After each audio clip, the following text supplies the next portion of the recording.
क्या पानी भविष्य में होने वाले युद्धों की वजह बन सकता है? देखिए, अफ्रीका में एक नदी है जिसके किनारे दुनिया की सबसे पुरानी सभ्यताओं में से एक पली बढ़ी, और आज वही नदी 3 देशों के बीच जबरदस्त तनाव का कारण बनी हुई है। और अब इस कहानी में एक ऐसे पूर्व अमेरिकी राष्ट्रपति की एंट्री हुई है जो दावा कर रहे हैं कि वो इस मामले को सुलझा सकते हैं। चलिए इस पूरी जियोपॉलिटिक्स को परत दर परत समझते हैं। तो सदियों पुराने इस विवाद में हाल ही में ऐसा क्या हो गया कि ये फिर से सुर्खियों में आ गया? असल में कहानी में एक नया मोड़ आया है, और वो भी एक ऐसे शख्स की वजह से जिससे किसी को भी ऐसी उम्मीद नहीं थी।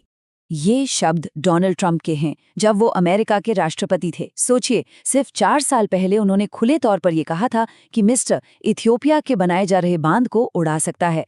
ये एक ऐसा बयान था जिसने उस वक्त आग में घी डालने का काम किया था। तो अब ऐसा क्या बदल गया? और यही आज का सबसे बड़ा सवाल है। जो इंसान कल तक संघर्ष को हवा दे रहा था, वो आज अचानक शांतिदूत क्यों बनना चाहता है? इस यू टर्न के पीछे की असली वजह क्या हो सकती है? तो हुआ ये कि हाल ही में ट्रंप ने मिस्र के राष्ट्रपति को एक चिट्ठी भेजी। इसमें उन्होंने कहा कि वो इथियोपिया के साथ चल रहे इस विवाद को सुलझाने में मदद करना चाहते हैं। अब मिस्र और सूडान, जो इस मामले में एक साथ हैं, उन्होंने तो इस पेशकश का स्वागत किया है।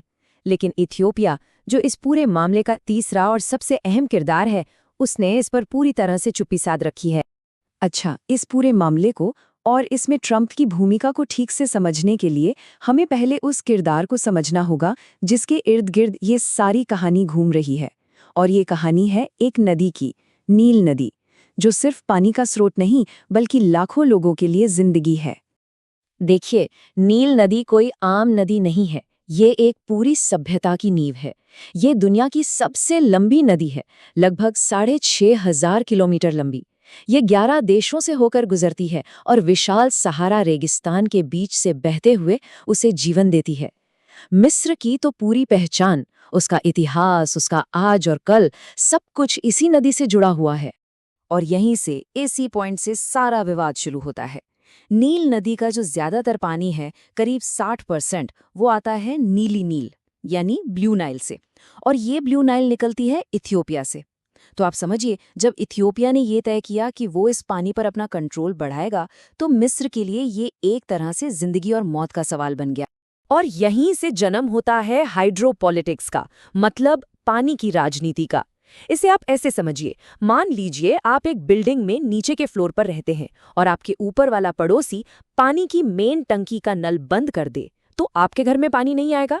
इस कहानी में इथियोपिया वही ऊपरी मंजिल का पड़ोसी है और मिस्र, सूडान नीचे रहने वाले। अब यहाँ 2 पक्ष हैं। एक तरफ मिस्र है, जो कहता है कि नील नदी के बिना उसके अस्तित्व की कल्पना भी नहीं की जा सकती। वो अपनी 97% पानी की जरूरतों के लिए नील पर ही निर्भर है। और दूसरी तरफ है इथियोपिया, जो अपने करोड़ों लोगों को अंधेरे से निकालकर बिजली देना चाहता है, विकास करना चाहता है। तो सवाल ये उठता है कि किसका हक ज्यादा है? दशकों से तनाव अंदर ही अंदर सुलग रहा था, लेकिन फिर इथियोपिया ने एक ऐसा कदम उठाया जिसने इस पूरे क्षेत्र की राजनीति की तस्वीर को हमेशा के लिए बदल कर रख दिया। जरा इस टाइमलाइन को देखिए।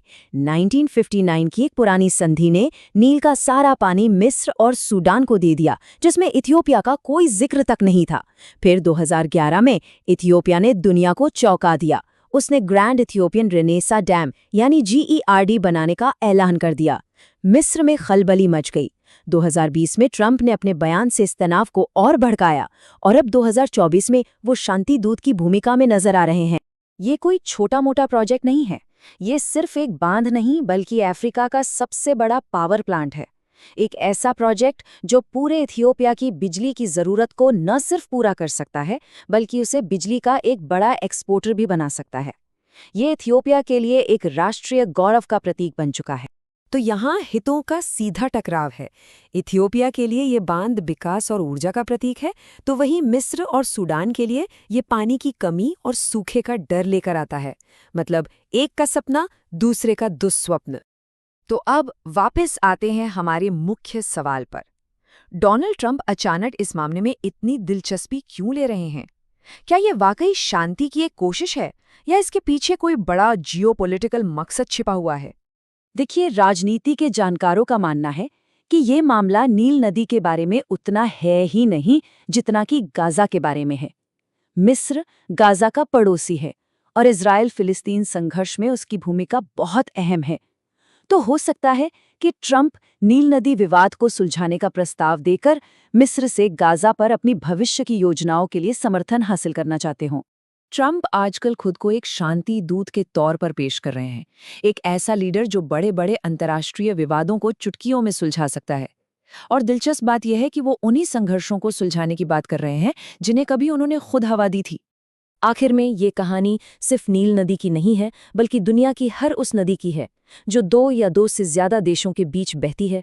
जैसे जैसे क्लाइमेट चेंज बढ़ रहा है और पानी की कमी एक ग्लोबल संकट बनती जा रही है, ये सवाल और भी अहम हो जाता है। सवाल ये है कि क्या हम पानी को बांटना सीखेंगे या पानी के लिए लड़ेंगे?